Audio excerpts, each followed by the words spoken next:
শুভ সকাল বন্ধুরা, কেমন আছেন সবাই? আশা করি যে যেখানে আছেন সবাই খুব ভালো আছেন এবং সুস্থ আছেন। লাইফস্টাইল উইথ সুতোপার আরও একটি নতুন দিনে আপনাদের সবাইকে স্বাগত জানাই। এখন সকাল 8টা মতো বাজছে আর আপনাদেরকে সঙ্গে নিয়ে শুরু করলাম আজকের দিনটা। এখন এই চিয়া সিডটা খেয়ে নেবো। এটা কালকে রাত্রেই ভিজিয়ে রেখে দিয়েছি। আর চিয়া সিডটা খেয়ে এখন চলে এসেছি ঘরের টুকিটাকি কাজকর্মগুলো করে নিতে। আর আজকে সকাল থেকে বাড়িটা একদম ফাঁকা ফাঁকা লাগছে, কারণ মা কাল চলে গেছে। এই কদিন মা ছিল, মা আর আমি একই সাথে বসে একটু চা খেতাম, তারপর ছাদে গিয়ে একটু এক্সারসাইজ করতাম। এই কটা দিন মায়ের সাথে একসাথেই ছিলাম, তো আজকে ওই জন্য খুব বেশি ফাঁকা ফাঁকা লাগছে, একদম কিছু ভালো লাগছে না, খুবই মনটা খারাপ লাগছে। কিন্তু কি আর করা যাবে, মাকেও তো বাড়ি যেতে হবে, কেননা পুজো এসে গেছে। মায়েরও কিছু কাজ আছে বাড়িতে, মায়েরও থাকাটা প্রয়োজন, তো সেজন্যই মাকে চলে যেতে হলো। নিচেতে এক দিদি থাকেন আমাদের বাড়িতে, তো সেই দিদি এসে গেছেন বলেই মা আরও যেতে পারলো, না হলে হয়তো মাকে থাকতেই হতো। সবাই যখন বাড়িতে থাকে তখন সংসারটা তাদের সবাইকে নিয়ে ভরে থাকে, তাদের জন্যই সংসারটা করি বা তাদেরকে নিয়েই থাকি। আর এখন তাদের জন্যই সংসারটা আগলাচ্ছি। ঘরের মানুষগুলো যতদিন না তাদের কাজ সেরে ঘরে ফিরছে, ততদিন আমাকে এই সংসারটা এইভাবেই আগলিয়ে রাখতে হবে। তো যাই হোক, নিজেদের কাজকর্ম সব মিটে গেলে সবাই আস্তে আস্তে আবার ঠিক সময় মতো ফিরে চলে আসবে। তবে সংসারের কাজগুলো কিন্তু নিত্য দৈনন্দিন যে সমস্ত কাজ, সে সবাই থাকুক কিংবা একাই থাকতে হোক, সেই সমস্ত কাজগুলো কিন্তু একই থেকে যায়, কিছুটা কম আর বেশি। আর টেবিলের উপরে যে গাছগুলো ছিল সেগুলো সরিয়ে ব্যালকনিতে করে দিয়েছি। আর এখন নিজের জন্য একটু ব্রেকফাস্ট বানিয়ে নিচ্ছি। একটা ব্রেড ছিল, তাই ডিম টোস্ট করে নিলাম। ব্রেকফাস্টটা করে কিছুক্ষণ আবার বসেছিলাম। আসলে হাজব্যান্ড একবার ফোন করলো, তারপর ছেলে একবার ফোন করলো। বুঝতেই তো পারছেন, বাড়িতে একা আছি বলে সবার খুব চিন্তা। তো যাই হোক, ছেলে না হলে এত নিয়ম করে ফোন করে না। এখন যেহেতু বাবা নেই বাড়িতে, সেজন্য সকালে একবার, সন্ধ্যাবেলা একবার, মানে ঠিক নিয়ম করে এখন ফোনটা করে। না হলে অন্যান্য সময় ওর বাবা থাকলে তো অত করে না, কখনো কখনো করে সময় পেলে। তো যাই হোক, বেশিরভাগ সময় আমরাই করি। আর হাজব্যান্ডও ওখান থেকে কাজের ফাঁকে যখন সময় পাচ্ছে একবার করে ফোন করে। আর এছাড়া বোন, মা সবাই করে। তো সেই আর কি, একটু কথা বলতে বলতে একটু দেরি হলো, বসে বসে একটু কথা বলছিলাম সবার সাথে। তারপর এই ঘরটা একটু মুছতে আসলাম। ঘরটা মুছে নিয়ে কিছু কয়েকটা জামা কাপড় আছে, বেশি খুব একটা নেই, সে কটা কেচে ধুয়ে আবার স্নান করব। আর আজকে আমার রান্নাবান্না নেই বলতে পারেন, কেননা দিনের বেলাতেও এখানে আমাদের পাশেই গৃহপ্রবেশের নিমন্ত্রণ আছে, সেখানে যাব। আবার রাত্রিরে আমার ভাইপোর জন্মদিনের নিমন্ত্রণ আছে। তো এই আর কি, আজকে রান্নাবান্না থেকে ছুটি। শুভ মধ্যাহ্ন বন্ধুরা, এখন তৈরি হয়েছি, যাব পাশেই গৃহপ্রবেশের নিমন্ত্রণ আছে একটা বাড়িতে। আর গতকাল তো মা চলে গেছে, আজকে মনটাও একদম, বাড়িটা খালি খালি লাগছে, মনও খারাপ লাগছে। তো কি আর করা যাবে, মাকেও তো যেতে হবে বাড়িতে। তো যাই হোক, মা চলে গেছে।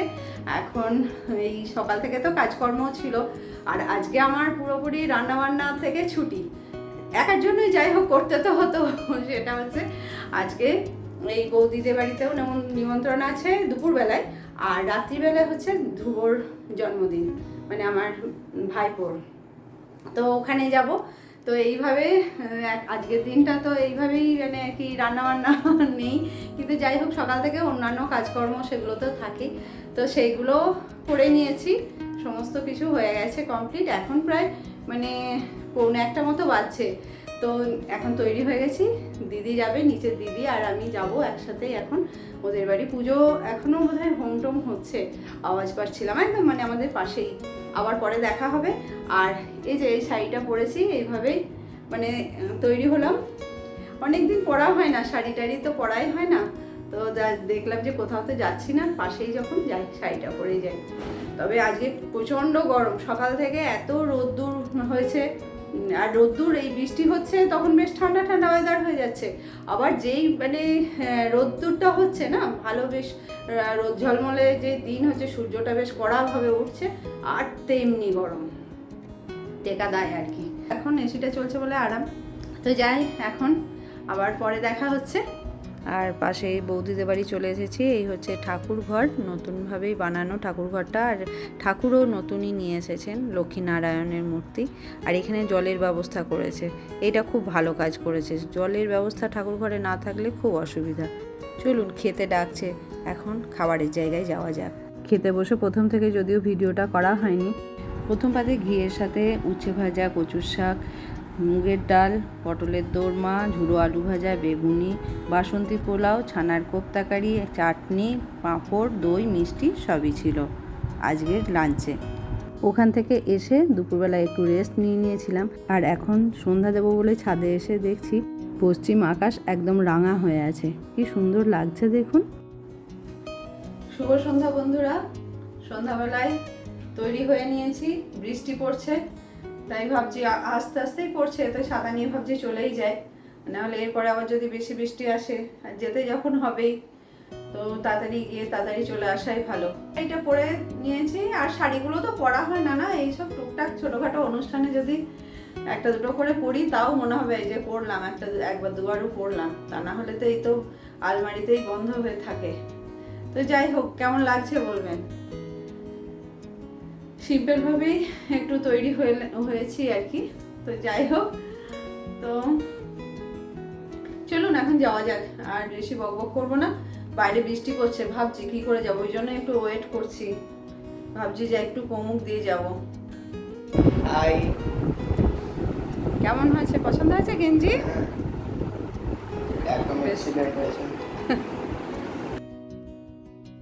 Happy birthday to you.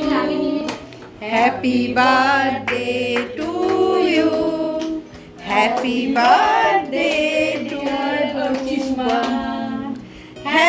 birthday to you. মাকে সবচেয়ে আগে মা, তারপর দুনিয়া। কেক কাটা তো হয়ে গেল, আর সবাইকে একটু কেক দিয়েও দিলাম। তবে এরপর আর কোনো ভিডিও করা হয়নি। তো কেন করা হয়নি সেটা আপনাদের সামনে এসেই বলছি। চলে আসলাম আবার আপনাদের সাথে গল্প করতে। তো গতকালের ভিডিও তো আপনাদেরকে দেখালাম যে আমি আর রাত্রে সন্ধ্যার সময় কেক খাওয়ার পর আর কোনো ভিডিও করিনি বা করতে পারিনি। সেটা কেন পারিনি সেটাই বলবো বলে আপনাদের সামনে আসলাম আর কি। তো সেটা হচ্ছে যে কালকে তো মানে ওর জন্মদিনে কেক কাটা হলো। কেকটা সবাইকে, যারা গেস্ট ছিল, আমি আর মামন দুজনে মিলে সবাইকে যা কিছু স্ন্যাক্স, মিষ্টি, কেক যা কিছু দেওয়ার সেগুলো দিলাম। তারপরেই আমি যখন মানে খাচ্ছিলাম আর কি, কেক খাচ্ছিলাম, সেই সময় হঠাৎ বাইরে থেকে প্রচণ্ড জোর চিৎকার চেঁচামেচির একটা আওয়াজ আমরা পাই। তো সেই সময় সঙ্গে সঙ্গে আমি ওদের ব্যালকনি মানে কি রাস্তার উপরে হচ্ছিল, সামনের দিকে। প্রথমে তো বুঝতে পারছিলাম না, ওই দিকের থেকে আওয়াজটা আসছিল বলে ব্যালকনিতে দৌড়ে গেলাম যে যেদিক থেকে আওয়াজ আসছে। তো দেখলাম রাস্তার উপরে মানে ব্যাপারটা ঘটছে। তো সেটা হচ্ছে 4টি ছেলে, তার মধ্যে একটি ছেলে একদিকে, অন্যদিকে 3টি ছেলে, এই 4 জন মিলে মানে তুমুল মারামারি। আমি মানে আমার এই লাইফে মনে হয় এত মারামারি আমি কোনোদিনও দেখিনি এইভাবে। তো ওখানে আরও বিল্ডিং হচ্ছে, তো সেখানে তো ইট, কাঠ, পাথর, বাঁশ এগুলো তো থাকেই না, বা বিল্ডিং, বাড়ির ঘর যখন ফ্ল্যাট তৈরি হচ্ছে সে নিচেই পড়ে আছে। সেই সমস্ত জিনিস নিয়ে বড় বড় ছেলেরা যখন, ইয়াং ছেলেরা যখন মারামারি করে, কোন পর্যায়ে সেটা যেতে পারে আপনারা ধারণা করতে পারছেন? আমার তো কোনো দিন মানে আমার এই এক্সপিরিয়েন্স ছিল না। আমি সেদিনই দেখলাম এবং রীতিমতো আতঙ্কিত আমি দেখে। একদিকে ছেলেরা বাঁশ নিয়েছে, 3 জন যেদিকে আছে, এই কি দোষ, কি কারণ, কি না কিছু জানি না, কিছু বোঝাও যায়নি। কি আমরা ওখানে মানে আমি তো থাকি না, হঠাৎ গেছি, এবং ওরা যারা আছে ওরাও নতুন এসছে, আমার ভাইয়ের ওয়াইফ ছেলে, তো ওরাও জানে না কি কারণে, এটা পার্টিগত নাকি কোনো জানি না কোনো কী কারণে, সেটা সম্বন্ধে যাওয়ারই দরকার নেই। কিন্তু মানে এই রকম তুমুল অশান্তি আমি দেখিনি সত্যি। একদিকে একজন মানে পুরো গোটা ইট, অর্ধেক ইট অন্যদের দিকে ছুটছে, ওরাও রীতিমতো এই ছেলেটির দিকেও ইট, বাঁশ, কাঠ যা পাচ্ছে হাতের কাছে যা পাচ্ছে সেই নিয়েই ছুঁড়ে দিচ্ছে। মানে কোনোটা লাগছে, কোনোটা পাশ দিয়ে চলে যাচ্ছে, মানে দেখে মানে ভীষণভাবে আমার তো হাত পা কাঁপছিল পুরো। এবং যারা আরও বন্ধুর মাটা ওর এসছিল আমার ভাইপোর, তো তারাও রীতিমতো সবাই মানে এই জিনিসটা নিয়ে চিন্তিত যে এরপরে তো আমাদেরকেও বার হয়ে ওখান থেকে আসতে হবে, নিজের বাড়ি ফিরতে হবে। এবং প্রথম দফায় তো ঝগড়াটা, অশান্তিটা যাই হোক, দুজন তাড়াতাড়ি মানে ও ওকে মারতে যাচ্ছে এইভাবে করে থেমে গেল। তারপরে আবার মানে 15-20 মিনিট কি এরকম মানে আধ ঘন্টা বড় জোর পরেই আবার একটা চিৎকার চেঁচামেচি। তখন রীতিমতো মানে 25-30 জন লোক, এবং কি জন্য চিৎকার করছে, কেন কাউকে বেরিয়ে বার হওয়ার জন্য বলছে, কিন্তু মানে ঠিকভাবে ওরা কোথায় কাকে বলছে সেটাও বোঝা যাচ্ছে না। এবার মানে এই ফ্ল্যাটেও সবাই এখনও এসে পৌঁছায়নি, যেহেতু নতুন বিল্ডিংটা তৈরি হয়েছে, সব ফ্ল্যাটে লোকজন আসেনি আর কি। তো সেই নিয়েও একটা ভয়, তবে যদিও সিকিউরিটি ছিল, গেট বন্ধ ছিল, তবুও মানে একটা দেখে হয় না মানে আতঙ্কিত একদম। ওরকম ঝগড়া অশান্তি দেখে আমার তো খুবই ভয় লাগছিল, রীতিমতো হাত পা কাঁপছিল। সেটা কিছুক্ষণ পর থামলো। তো আবার কিছুক্ষণ পর একজন ভদ্রলোক, আমি জানি না, চিনি না ওনাকে, তো তাকে ঘিরে আবার সবাই অবজেকশন জানাচ্ছে কারোর একজনের বিরুদ্ধে। তো এই রকম মানে দফায় দফায় হওয়ার আর কি ব্যাপার। এই নিয়ে মানে পুরো এটা 11:30 পর্যন্ত, আমি সেদিন ওখান থেকে ফিরেছি 11:40 বাড়ি ফিরেছি, মানে 12টা বাজতে যাচ্ছে, আমি বেরোতেই পারিনি ফ্ল্যাট থেকে। এবং আমি যখন ওখান থেকে বের হচ্ছি 11:30টার পরে, তখনও রীতিমতো অশান্তি চলছে। ওরা মনে হয় যাকে খুঁজছে পাশের ফ্ল্যাটে থাকে, এরকম কিছু একটা ব্যাপার হবে। কিন্তু সেসব দেখে মানে বাড়িও ফিরতে হবে। আবার মানে বন্ধুর মাটা ওরাও ছিল, সবাই বার হলো। তো এই জন্য মানে একদম কি বলবো, ওই অত রাত্রিরে সেদিন ফিরেছি, প্রায় 11:15টার কাছে আমি বাড়িতে পৌঁছেছি।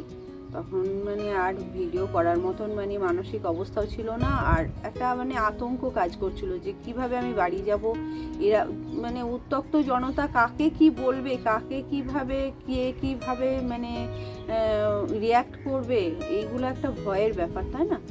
তো যাই হোক, এই কারণেই হচ্ছে আমি সেদিন আর কোনো ভিডিও করা হয়নি, আর সকাল থেকেও সেইভাবে কিছু ভিডিও করিনি। তবে আজ ঠাকুর সাজাতে গেছিলাম মা দুর্গার। ভজাদাদের বাড়িতে তো পুজো হয়, আপনারা জানেন, আমি আগের বছরও আমার ভিডিওতে মানে আমার ব্লগে দেখিয়েছি। তো ওখানে রং তো এবারে আমি থাকতে পারিনি রং করার সময়, তো ভজাদা একাই করে নিয়েছে রঙগুলো। আর এই শাড়ি টাড়ি পরাতে গেলে তো একা একা সম্ভব হয় না, ওইটাই আমাকে একটু ডাকছিল, তাই গেলাম। কালকে রাতেই বলছিল করার জন্য, কিন্তু এইসবের পরে তো আর তো সম্ভবই না। আর মনের মধ্যে না একটা আতঙ্ক ঢুকে গেছে যে বাবা রাত্রির দিকে রাত্রে বেরিয়ে দরকার নেই, মানে এরকম একটা ব্যাপার হয়ে গেছে, ভয় ঢুকে গেছে ভিতরে। তো যাই হোক, হয়তো এটা কাটতে 2-1 দিন লাগবে। অন্য কোনো আমাদের এই মানে কি আশপাশটায় সেরকম কোনো সমস্যা যদিও নেই, তবুও একটা হয় না, নিজের চোখে দেখেছি তো। তো যাই হোক, একটু সময় লাগবে হয়তো 2-1 দিন। আর আজকে মাকে সাজিয়ে খুব ভালো লাগছে।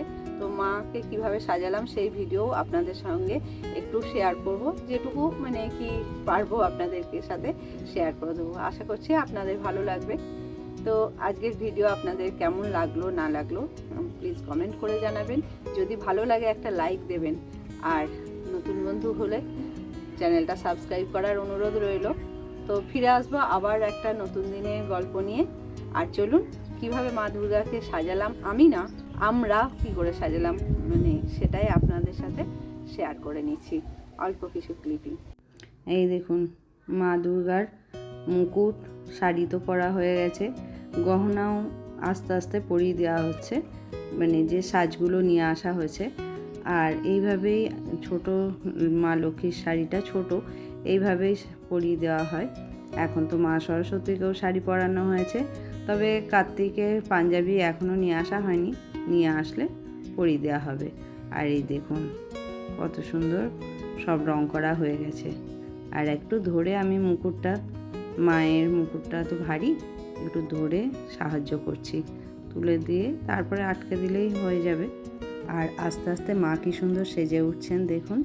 এই দেখুন মায়ের সাজ কমপ্লিট। আবার ফিরে আসবো নতুন একটা ভিডিও নিয়ে। তখন সবাই ভালো থাকবেন, সুস্থ থাকবেন, সাবধানে থাকবেন।